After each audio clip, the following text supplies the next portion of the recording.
Goodbye 382 Shin Dong. This story is written by Francis Park and Ginger Park. It's illustrated by Yang Suk Choi. This genre is realistic fiction. So this is a literary text that is made up, but the events in it could really happen in real life. As we read, I want you to think about that essential question of the week of why is it hard to adapt to a new culture? I want you to think about what is your culture, our culture? What does our everyday life look like? What does normal look like for us? And how would it be hard to adapt to something that looked different? We're all kind of experiencing that right now. Not necessarily culture, but we're all trying to figure out what life looks like a little differently. So maybe we can make some deep connections to this story. My heart beats in two places, here where I live, and also in a place where I once lived. You see, I was born in Korea.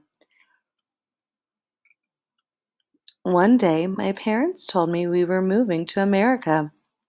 I was 8 years old enough to keep many lovely memories of my birthplace alive in my heart forever.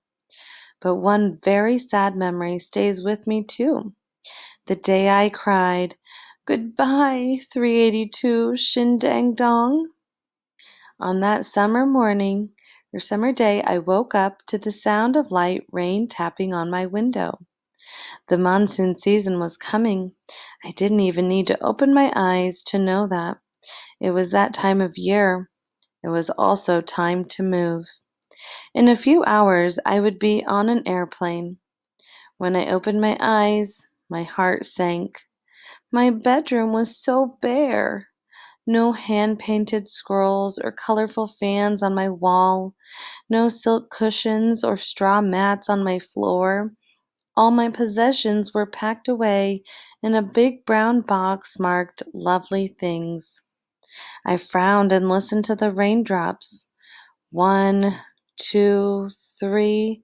Soon the thick of the monsoon would arrive, and 1,000 raindrops would hit our clay-tiled roof all at once. But I wouldn't be here to listen to them.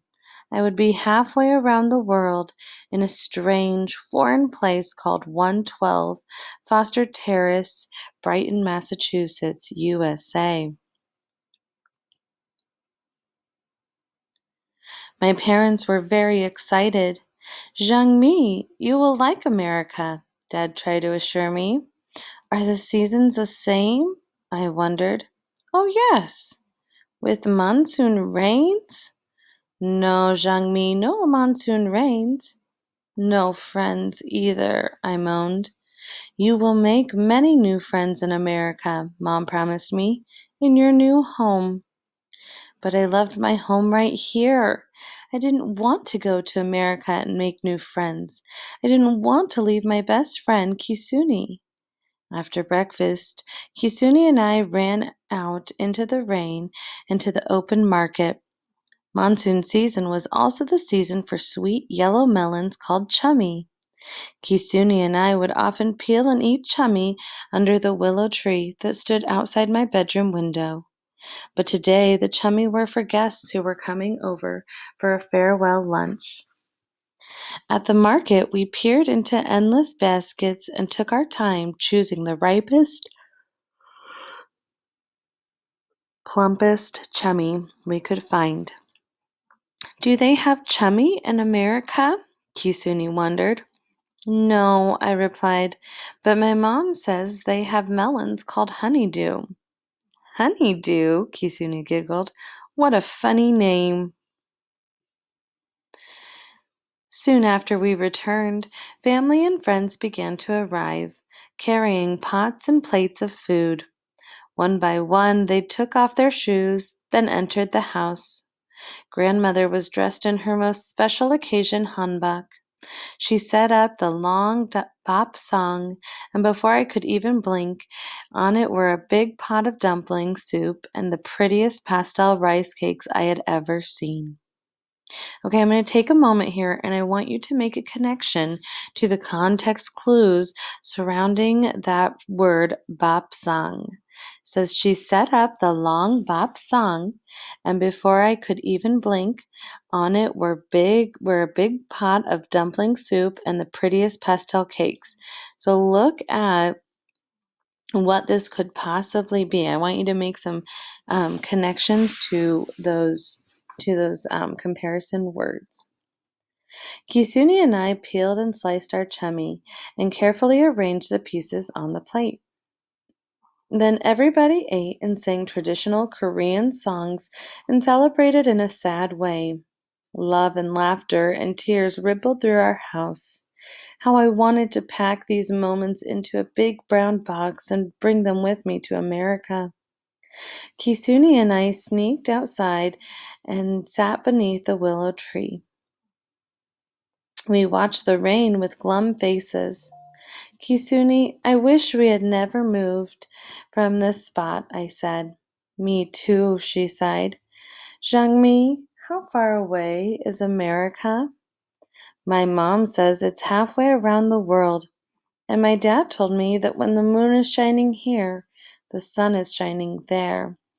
That's how far apart we'll be, I moaned.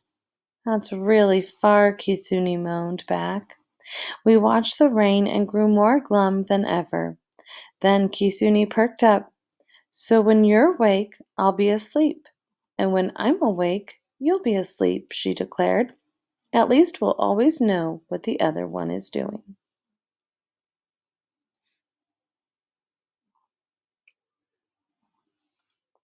That moment, our faces brightened. But a moment later, we had to say goodbye. Kisuni held back tears. Promise you'll write to me, Zhangmi. I promise, Kisuni. It was time to go to the airport. Kimpo Airport, Dad instructed the taxi driver. The taxi slowly pulled away. I looked at our beautiful home one last time. Like rain on the window, tears streaked down my face. Goodbye, 382, Shin Ding Dong, I cried. On the long ride to the airport, Dad asked me, Do you want to know what your new home looks like? Okay, I shrugged. Let's see, Dad began. It's a row house. A house that's attached to other houses, Mom explained. And inside the house are wooden floors, Dad added. No ondal floors? I asked him. How will we keep warm in the winter without ondal floors? There are radiators in every room, Mom said with an enthusiastic clap. And a fireplace in the living room. Imagine. No, I could not imagine that. In our home, we had a fire in the cellar called the andal. It stayed lit all the time. The heat from the andal traveled through underground pipes and kept our wax-covered floors warm and cozy. A fireplace in the living room sounded peculiar to me. And the rooms are separated by wooden doors, Mom added. No rice paper doors? I wondered. My parents shook their head. No, Zhangmi. My eyes closed with disappointment. I had a hard time picturing this house. Would it ever feel like home? On the airplane, I sat by the window. We flew over rice fields and clay-tiled roofs. Already I felt homesick. The next thing I knew, we were flying over the ocean. At first, I could see fishing boats rocking in the waters. As we climbed higher into the clouds, the boats grew smaller. Suddenly, the world looked very big to me. Goodbye, 382 Shindang Dong, I cried again. Dad sat back in his seat and began to read an American newspaper. The words were all foreign. Dad, I asked, how will I ever learn to understand English? It's not so hard, he said. Would you like to learn an English word? Okay, I sighed. After a pause, Dad came up with rose. Rose? I repeated. What does that mean? That's the English translation for your Korean name, Mom said. Rose means Zhangmi? I asked. Yes, my parents nodded. Rose, I said over and over. Would you like to adopt Rose as your American name? Mom asked me. No, I like my name, I insisted. On a foggy morning 4 days later, we arrived in Massachusetts. After we gathered our luggage, we climbed into an airport taxi. Even through the fog, I could see that things were very different in America. There were big, wide roads called highways. The rooftops were shingled instead of clay tiled. People shopped in glass enclosed stores instead of open markets. No rice fields, no monsoon rains, so many foreign faces. Slowly the taxi pulled up to a row house on a quiet street.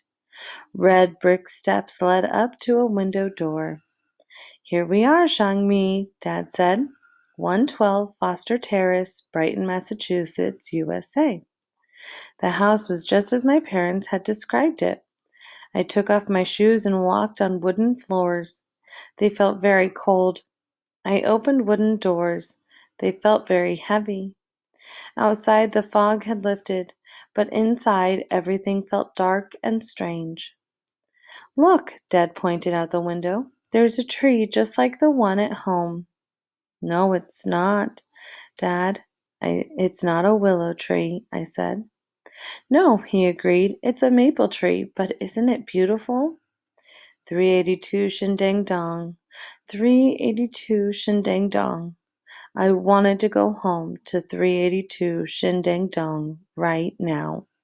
Only a knock at the door saved me from tears. Mom announced, "The movers are here." The house quickly filled up with furniture and big brown boxes. The box marked lovely things was the last to arrive.